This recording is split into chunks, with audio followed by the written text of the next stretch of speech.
You're listening to Convenience Matters, brought to you by NACS. Whether it's for food, fuel, drinks, or snacks, about half of the U.S. population shops at a convenience store every day. We'll talk about what we see at stores and what the future may hold for our industry. We have a real treat for you today. We are going to talk about how to see what's coming down the road by being on the road. Join us for our conversation with NACS President and CEO, Henry Armour. Welcome to Convenience Matters. My name's Jeff Lenard with NACS. And my name's John Eichberger with the Fuels Institute and NACS. And as I said, our guest today, we are delighted to have Henry Armour, President and CEO of NACS. Welcome. Great to be here, Jeff. And John, I don't see you guys very often. Well, you're out talking to people. That's right. That's one of the things we want to chat about. You know, you've been CEO now for your 15th year, and the majority of your time has been spent in the field, domestically, globally, talking with NACS members and people involved in the convenience industry. Can you kind of share a little bit about the biggest things you've heard and you're seeing kind of your view of where the industry is right now based upon all that input you have? So let me take a step back and say why I spend 70% of my time on the road. You know, I'm a retailer by DNA, owning a convenience store company for 22 years and working in my family's retail business since almost birth. And one of the things I learned is retailers don't make any money sitting at a desk. They make money in their stores, talking to their customers, understanding what their customers really want, talking to their employees on what problems there are to solve those problems. So when I became CEO of NACS, it was pretty natural for me to stay on the road, to go visit our members, to go visit leaders in other retail channels, to harvest exactly that. You know, we've built, NACS has built our global engagement strategy really on a statement that Canadian futurist William Gibson said back in 1948. He said, the future is already here. It's just unevenly distributed. Some of it is in Iowa, and some of it's in Florida, and some of it's in Shanghai, and some of it's in Berlin.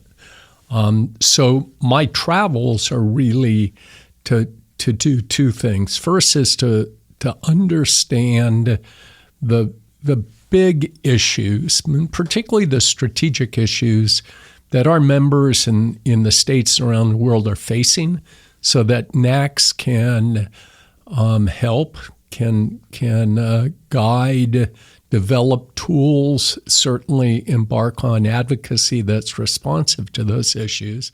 And second of all is to serve as a kind of an early warning system or a radar screen of where the future is, where new things are happening, so that we can understand those new things and bring them back to our members around the world.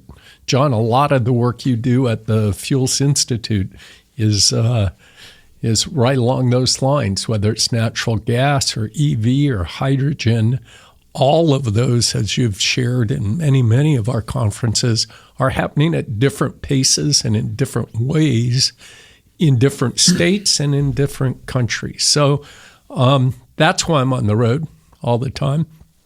And because I'm a retailer by birth, just about, there's nothing that I have more fun doing than talking to our customers, our members. Well, I remember in 2005, you did the listening tour, where visited roughly 200 people before your first official day of work as CEO. And I believe there were 4 questions. They were all roughly NACS related. What is NACS doing that they are doing that benefits? What are things we might do better? What things might we ought to do? Those kind of questions. I assume now, being in the role and seeing what NACS does and where we make an impact, those questions have expanded. It's more looking around corners than I assume it used to be, where you listen and you try to gauge what can we do in the next 1, 3, 5, 10 years as we look out when you meet with people. Well, I think the listening tour has never ended. I'm on the road more than 200 days a year. So, and the questions somewhat have changed, but somewhat have stayed the same. Initially it was I was the new CEO, although I had been a chairman of NACS for 2 years, had been on the board, and understood NACS from a member's point of view, didn't really understand NACS from a staff leader point of view. So that initial period of listening was really to understand whether the NACS offer was directed and positioned appropriately. Because at the time, NACS was 40 some odd years old, and the world changes, and an organization that represents an industry has to change not only with the way the industry is changing, but also the way the world surrounding the industry is changing. So we made some adjustments, as people can see at NACS.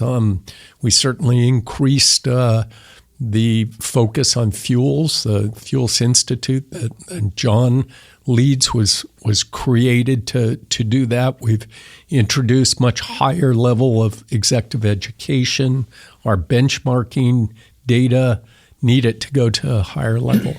So all of those things I learned early on, and the very talented staff that we have really responded to that input. I think today it is thinking around the corner. It's really understanding the needs of myriad segments of members we have at NACS. I think when I became CEO, NACS was a go-to-the-middle market type of an organization. It had a pretty uniformed offer, and yet for the average member, and yet we don't have an average member. And we also, one of the challenges over the years has been helping the staff understand that members and customers are two different things. So our members are companies, but our customers are people within those companies, and every segment of customer has different needs, whether that's a CEO of a large company, their CFO, their HR director, or whether it's a merchandising manager in a small, medium-sized company. They all have different needs. And so today it's really to understand the needs of different segments and the segments themselves. We have many, many more IT professionals in our industry today than we had before. And so we have to understand what their needs are to help them. One of the things that NACS has done the last 10 years or so is really expanded its reach globally. And you look at the world's gotten smaller over the years, but as the industry evolves, understanding, you mentioned, different levels of evolution in different markets. You've recently had a couple conversations with some domestic retailers in the United States who reflected on the benefits they've received from the global outreach NACS has done. Are you seeing that repeatedly, that the lessons we're seeing over in Asia and Europe and Latin America are being brought back domestically and implemented? Is it the reverse the same? Are we sharing experiences across borders in both directions? Well, I think there was a perception, and with any time there's a perception, there's some degree of reality behind it. In the past, that convenience retailing in the United States really led the world. All the new concepts and stuff first started here and went elsewhere. Even 15 years ago, when I became CEO, on that listening tour, and I asked some of the CEOs of our largest retail members, what were there any things that NACS should do to help them? And quite a few of them said, yeah, the best ideas in the world are not just coming from the United States anymore, and we need a global radar screen. So I wanted to go back to Gibson's statement, the future's already here, it's just unevenly distributed. And in our conferences and in our research and our engagement with our members around the world, it's not just learning what's happening outside the United States and bringing it back to our members in the United States. NACS is a global organization. So we're bringing learnings from Europe to Latin America. We're bringing learnings of our members from our members in Asia to our members in South Africa. So it's a global thought leadership and best practice sharing pieces. For quite a few years, our largest members have really tapped into going abroad with us to learn. Of course, the largest global meeting place for convenience retailing is right here in the States. It's going to happen in about 5 or 6 weeks in Atlanta, the NACS show, where we'll have 25,000 of our closest friends from more than 70 countries show up there. So this learning piece has always been there. What we're seeing now is some of our smaller members are starting to understand they can really improve their businesses. They can really be first movers and leaders in their community by understanding what's happening abroad, bringing those learnings back into their companies. And we can talk a little bit about that if we get into the road trip I was just on. That was the transition. We talk about the importance of listening, but at the same time, there's the importance about telling your story. And with associations or with any business, associations, you think advocacy. How do you tell your story to Congress? How do you tell your story to the media? How do you tell your story to your members to show your relevance?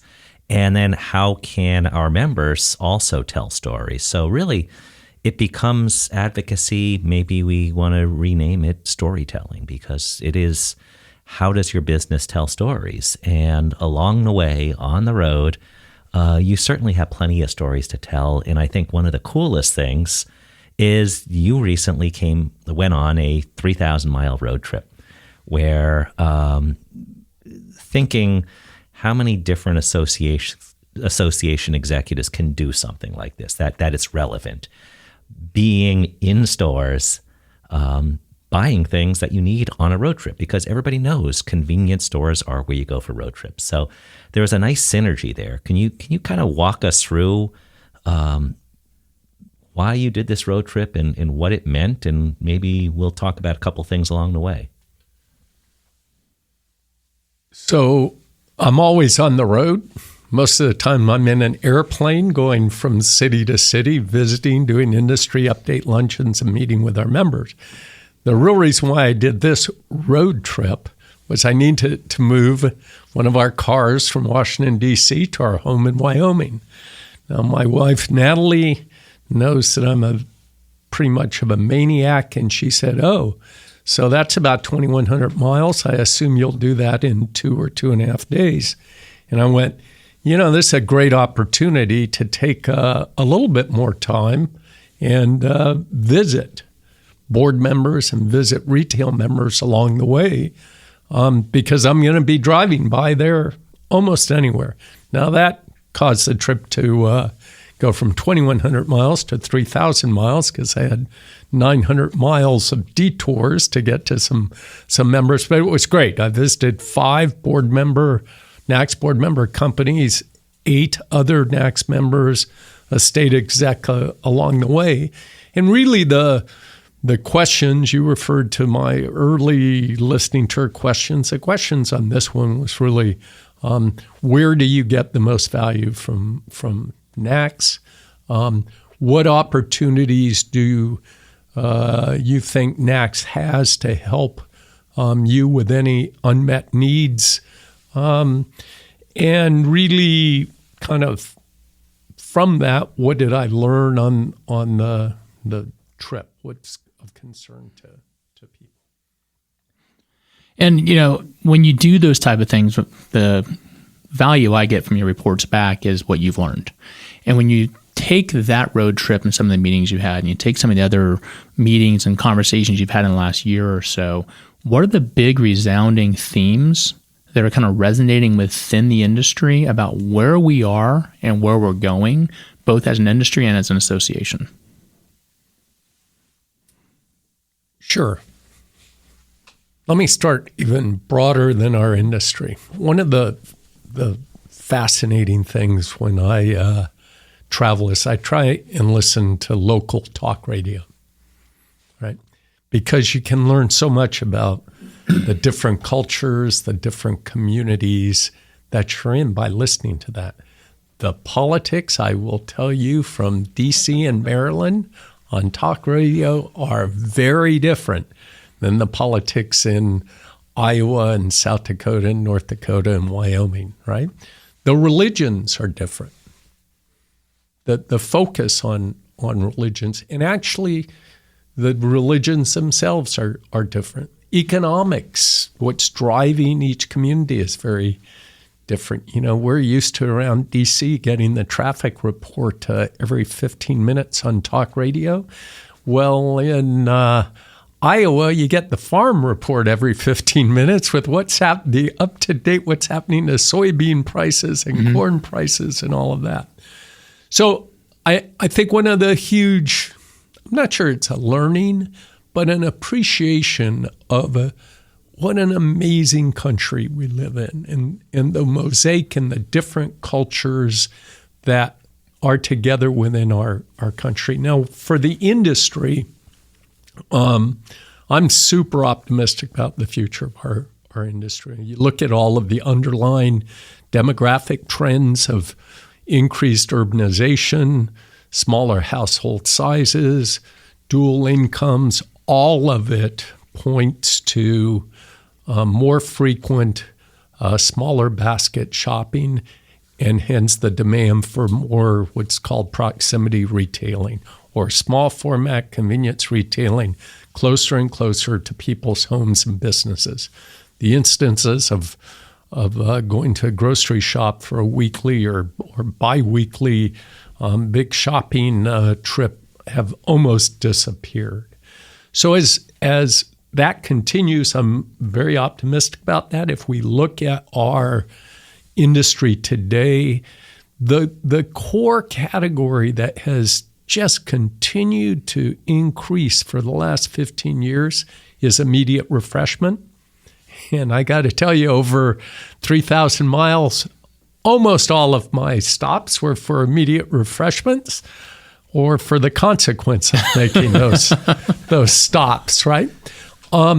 So I think that need for immediate consumption, that's what's driving it today. I think our business is changing right under our feet. I think as the online retail model evolves, I think there's been discussion over the past few years, certainly in consultancies, about, you hear the use of the term omni-channel, which is having a store virtually on every channel, whether that's brick and mortar or online. And I think what we've learned, certainly in Shanghai, the Convenience Summit Asia this past March, is the future looks much, much more like an integration of online and offline. Not either or, but actually an integration of it. I think delivery plays a role there. Certainly in dense urban populations, we're going to see that change. I think, we live in a big country. I certainly witnessed that for 6 days earlier this month. So there's going to be rural communities where our role is not going to change much. But as I drove through metro areas, you can see today the change in those roles. I also started to see, I've done maybe 5 cross-country road trips in my life.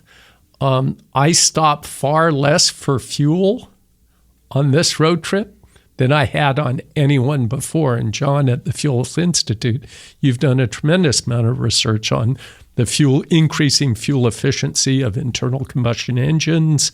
So I think this whole role of fuel is changing, will change.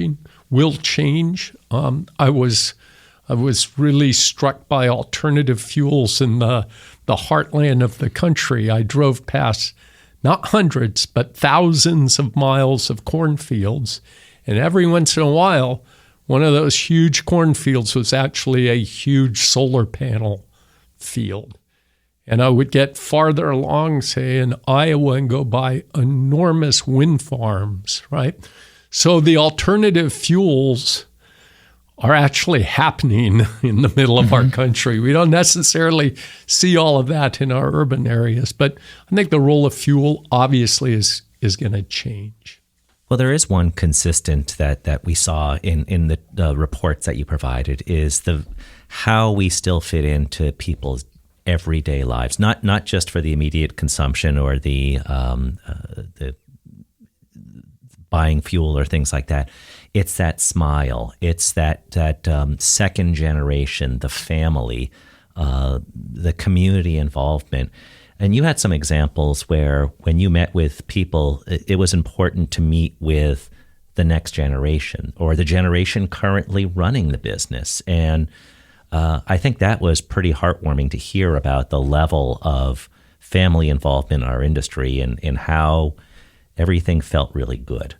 Well, I think, Jeff, it's not only family involvement in next generation of family, although I certainly was delighted to see that and to meet with those, whether that's Emily and Ryan Sheets at Sheets, who I think are third, maybe fourth generation at Sheets, whether it was Sapp Brothers and Andrew Richards and Tyler Marsh, who are grandsons of the owners that are running the company, whether it was up in North Dakota with Arch Simonson and two of his sons, Morgan and Dane, or over in Dickinson, North Dakota with our good friend Jared Sheeler, who's on our executive committee, and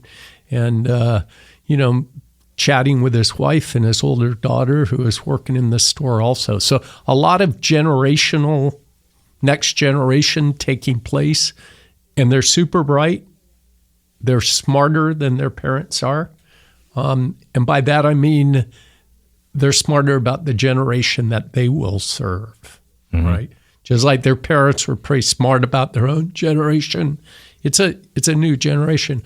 But I was also struck by the very talented non-family next generation that are engaged in the companies. Example, Colin Dornish at Cohen Oil. What a bright young guy running marketing there. And I could give you more examples of that. But we have I think we forget to recognize the energy and the involvement of the next generation coming up to lead our industry, which is another reason, I think, to be very optimistic about the industry. There is a lot to be optimistic in. You mentioned the evolution in energy and fuels, and we look at this industry, and I've been involved in it now for almost 20 years. Jeff, same thing. And it's changed dramatically in the last 20 years. And I think the changes standing down the road for the industry are as significant as anything we've seen in the past, some maybe more so. But I think what I always take great pride in is this industry evolves quickly. It can accommodate changes and it can redefine itself to serve the community that it's designed to serve. And I think that's more than anything, that shows the resilience of this industry that I don't think any other sector of the economy can match. So, John, I completely agree with you. I think even thinking of it more broadly outside of the challenges with fuel, going back to my comment about the integration of online and offline, the huge advantage our industry has is its real estate and the proximity our real estate is to the eventual consumer. So today, up until now, that is really becoming was the consumer coming to the closest convenient place. I think that's going to largely continue in the future, but I think we're going to serve a new role of in an integration of online and offline of, for instance, pickup points for online grocery shopping. I saw one of Hy-Vee's new fresh and fast stores or fast and fresh stores in Des Moines, where a third of the store is really a platform to pick up, to collect online grocery orders that customers had placed.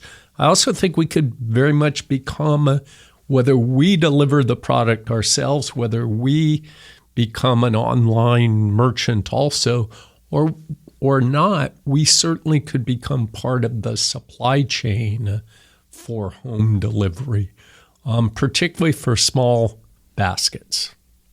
And going back to that William Gibson quote, you also heard from people on the road, small operators who go to the NACS Convenience Summit Asia every year or go to the NACS Convenience Summit Europe every year.